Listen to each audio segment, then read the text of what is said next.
NBA, we heard the sound coming in. DeRozan did it. I mean, it's not like he broke a record, right? But he became the seventh player with 35.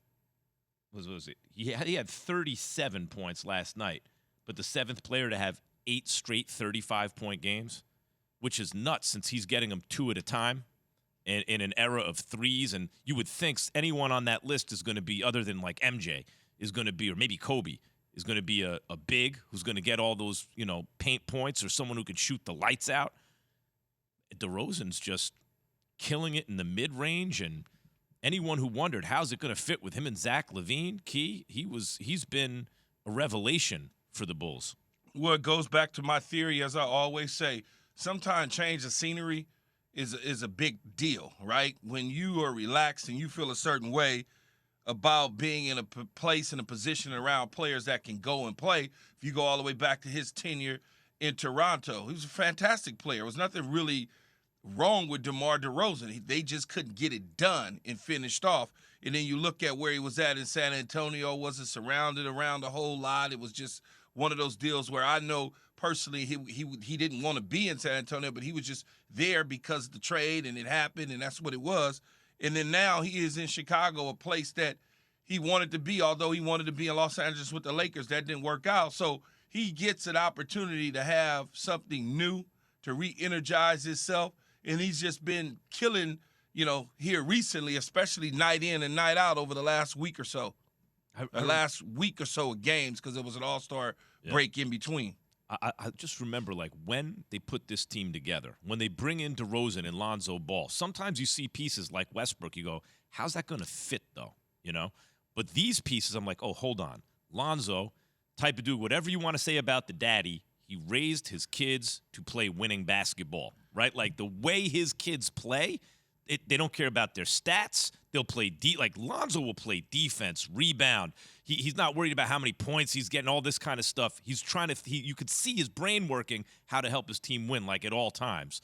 And a pass-first point guard, right, with great floor vision, great passer, all that. You put him next to a 2, like DeRozan, who has that crazy mid-range game, and people thinking him and Zach LaVine are redundant. It's not right. Zach LaVine's not the create-your-own-shot type who can also set his opponents, his teammates up. He's I can bomb from three, and I can sky, right? Like, he can jump out the gym.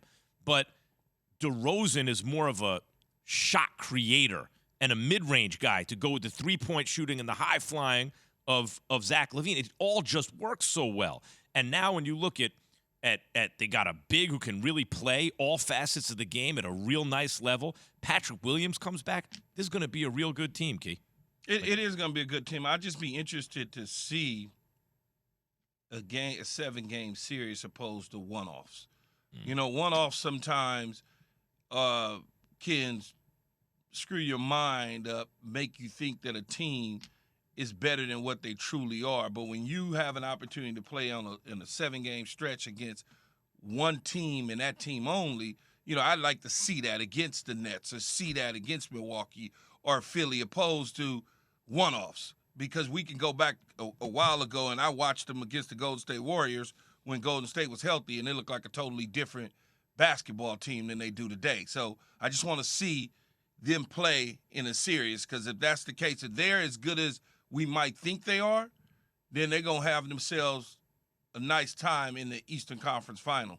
Yeah, and the other thing is Patrick Williams. I always look at this team and think, he's so talented. If he can become the best player on this team, which is possible, as many pieces as they have, that to me is the key between going from a contender to a genuine championship squad. And it could happen. We're going to get more on the Bulls with David Kaplan an hour from now.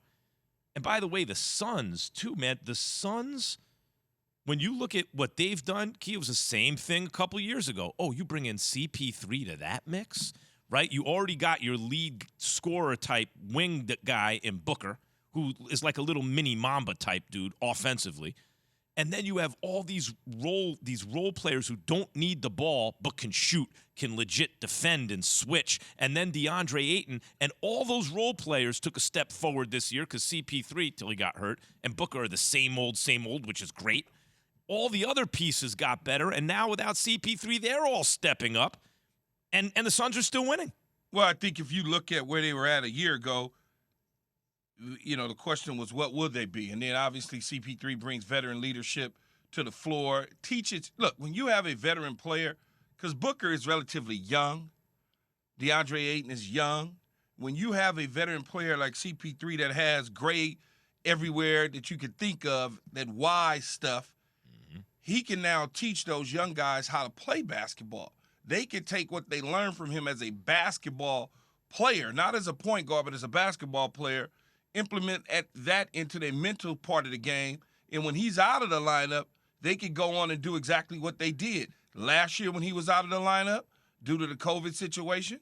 And this year now, due to the injuries, you see what they were able to do last night against the Thunder. Yeah, Cam Johnson, Mikal Bridges both dropped 20. It's that they had three dudes with 20, and that's without CP3 there. And you knew CP3 would have a great effect on DeAndre Ayton. It all worked according to plan, but the plan looked good from the beginning.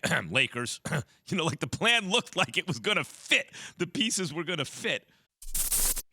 Thanks for watching ESPN on YouTube. For live streaming sports and premium content, subscribe to ESPN+.